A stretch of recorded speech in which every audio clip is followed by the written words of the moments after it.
السلام علیکم، آپ دیکھ رہے ہیں قرآن مکتب اسلامک چینل، جہاں پر آپ کو ملے گا دین کے شرعی مسائل، سیرت course, on line Quran classes, خوابوں کی تعبیر، خوبصورت وظائف اور حمد و نعت۔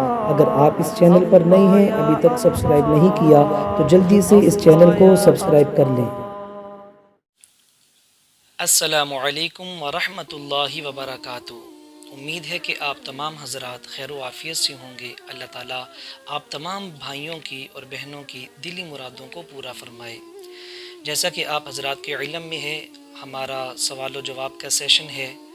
آج کا سب سے پہلا سوال محمد رحیم الدین کا ہے۔ ان کا سوال یہ ہے کہ کیا بلا وضو قرآن پاک کی زبانی تلاوت کی جا سکتی ہے؟ تو جواب یہ ہے کہ بغیر وضو کے قرآن پاک کی زبانی تلاوت کی جا سکتی ہے۔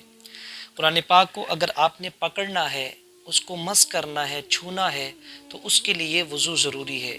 اگر بغیر پکڑے آپ زبانی پڑھنا چاہتے ہیں، اس کے لیے وضو کی ضرورت نہیں ہے، بغیر وضو کے بھی آپ پڑھ سکتے ہیں۔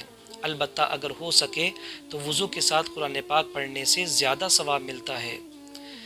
اگلا سوال یہ ہے بھائی محمد محسن صدیقی صاحب۔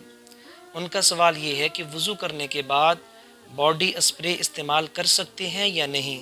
کیا اس سے وضو پر کوئی اثر پڑے گا؟ تو بھائی محسن صدیقی صاحب، آپ بھی اور تمام سامعین بھی توجہ سے سماعت فرمائیں۔ اگر اسپرے کے اندر کوئی ناپاک یا حرام چیز ملی ہوئی ہے اور جس کا آپ کو غالب یقین بھی ہے، جو نارملی بازار میں پرفیوم ملتے ہیں یا باڈی سپرے ملتے ہیں، وہ لگانے کی علماء نے اجازت دی ہے، اگرچہ اس میں الکوہل ہو، لیکن یہ وہ الکوہل نہیں ہے جو حرام قرار دی گئی ہے۔ تو ایسے اسپرے وغیرہ کا، باڈی پرفیوم کا استعمال کرنا یہ نواقض وضو میں سے نہیں ہے، اس سے وضو نہیں ٹوٹتا۔ اگلا سوال یہ ہے، ایک بہن نے سوال کیا ہے، تو ان کا سوال یہ ہے کہ اگر ناخن پالش لگی ہوئی ہے تو کیا اس صورت میں وضو ہو جاتا ہے یا نہیں ہوتا؟ تو یہ ذرا مسئلہ تھوڑا سا توجہ سے سماعت فرمائیے گا، بالخصوص گھر کی مستورات۔ ناخن پر پالش لگے ہونے کی صورت میں وضو نہیں ہوتا، چونکہ وضو کا ناخن تک پہنچنا ضروری ہے۔ درمیان میں وہ پالش آ گئی جس کی وجہ سے وضو کا پانی ناخن تک نہیں پہنچ سکا۔ البتہ اگر پہلے وضو کیا ہے اور پھر اس کے بعد نیل پالش لگائی ہے، آپ کا وضو برقرار ہے۔ جب تک وضو نہیں ٹوٹتا، آپ نے کسی شادی پہ جانا ہے، کسی فنکشن پہ جانا ہے، تو آپ یہ والی صورت اپنائیں، پہلے وضو کر لیں، وضو کرنے کے بعد نیل پالش لگائیں۔ اب جب تک آپ کا وضو باقی ہے، ٹوٹتا نہیں ہے، آپ اس سے نمازیں پڑھ سکتی ہیں، آپ اس سے کوئی بھی عبادت کر سکتی ہیں۔ اسی طرح اگر گھر کے اندر آپ آٹا وغیرہ گوندتی ہیں تو وہ پھر یہ انگلیوں کی سائڈ پہ آٹا وغیرہ جم جاتا ہے اور سم ٹائم وہ خشک ہو جاتا ہے، اس لیے آپ اپنے ہاتھوں کو اچھی طرح سے واش کرنے کے بعد، دھونے کے بعد پھر پورا وضو کیا کریں، تاکہ اچھی طرح سے آپ کا وضو ہو سکے اور آپ کی عبادت یعنی نماز وہ بھی صحیح ہو سکے۔ تو اگر آپ نے نیل پالش لگائی ہو، اس کو اتار کے پھر آپ کو وضو کرنا پڑے گا۔ البتہ اگر مہندی لگائی ہے، سبز مہندی جو ہے، اور اس نے اپنا کلر چڑھا دیا ہے، رنگ اس کا چڑھ گیا ہے، تو اس سے وضو پہ کوئی اثر نہیں پڑتا، اس سے آپ کا وضو درست ہوگا، آپ کے وضو کے اوپر کوئی اس کا اثر نہیں پڑے گا۔ اگلا سوال یہ ہے، بھائی نے اپنا نام لکھا ہے محمد فاروق۔ ان کا سوال یہ ہے کہ میرے ایک دوست کا کہنا یہ ہے، یعنی یہ بھائی جان کہہ رہے ہیں کہ میرے ایک دوست کا کہنا ہے کہ وضو کے لیے جو پانی استعمال ہوتا ہے تو وہ پانی ناپاک ہو جاتا ہے، چاہے وہ جسم پر ہی کیوں نہ لگا ہوا ہو۔ اگر یہ بات صحیح ہے تو حوض کے اندر یعنی تالاب کے اندر وضو کرنا کیسا ہے؟ امید ہے کہ آپ سوال سمجھ گئے ہوں گے۔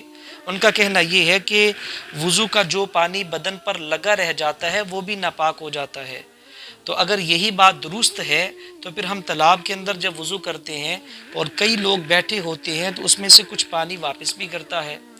تو اس کا جواب سماعت فرمائیں کہ وضو کرنے کے بعد جو پانی برتن میں یا حوض میں باقی رہتا ہے وہ بلا شبہ پاک ہے۔ آپ نے کسی بڑے برتن میں سے ایسے چلو بھرا، اب جو پیچھے پانی بچا ہے وہ بالکل پاک ہے۔ اسی طرح بڑا حوض ہے، تالاب ہے، آپ نے ایسے پانی اٹھایا، اب جو پیچھے بچ گیا وہ بالکل پاک ہے۔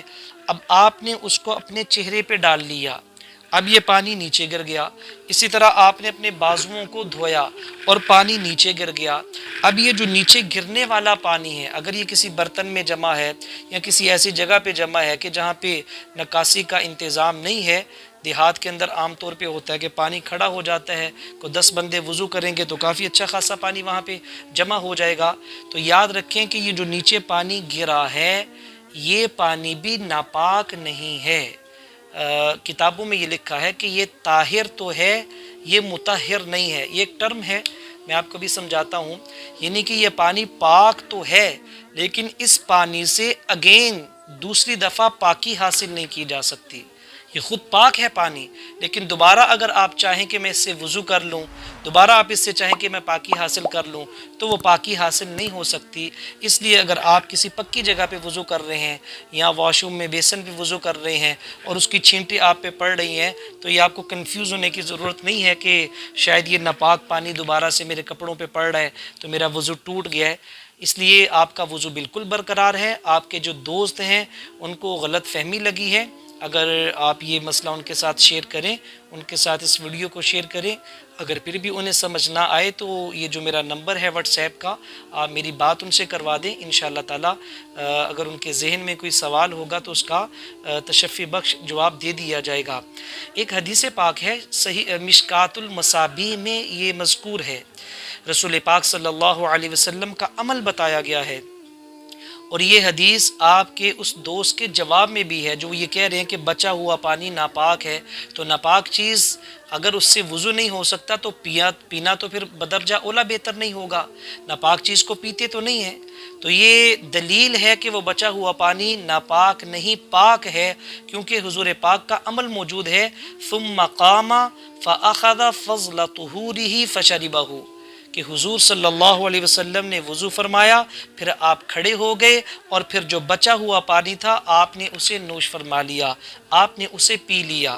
تو یہ بھی دلیل ہے اس بات کی کہ بچا ہوا پانی وہ ناپاک نہیں ہوتا، اگر ناپاک ہوتا تو حضور صلی اللہ علیہ وسلم کبھی بھی اسے نہ پیتے۔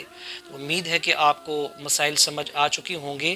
اگر یہ بیان کردہ مسائل میں آپ کو کوئی بھی کنفیوژن ہو، آپ کو سمجھ نہ آئی ہو، تو آپ کمنٹ سیکشن میں پوچھ سکتے ہیں یا یہ میرے واٹس ایپ کے نمبر پہ رابطہ کر کے میرے سے پوچھ سکتے ہیں۔ اور ان سوالوں کے علاوہ اگر آپ کے ذہن میں کوئی سوال ہو تو آپ وہ بھی انشاءاللہ تعالی واٹس ایپ کے نمبر پہ وائس میسیج کے ذریعے رابطہ کر کے پوچھ سکتے ہیں۔ اللہ تعالی ہمیں دین کی صحیح سمجھ بوجھ عطا فرمائے اور ہم تمام لوگوں کو پکا سچا مسلمان بنائے۔ اگر آپ میری اس چینل پہ نئے ہیں اور ابھی تک اسے سبسکرائب نہیں کیا تو آپ جلدی سے اسے سبسکرائب کر لیں تاکہ آپ تک تمام اچھی ویڈیوز پہنچ سکیں۔ اپنا خیال رکھیں۔ السلام علیکم ورحمۃ اللہ وبرکاتہ۔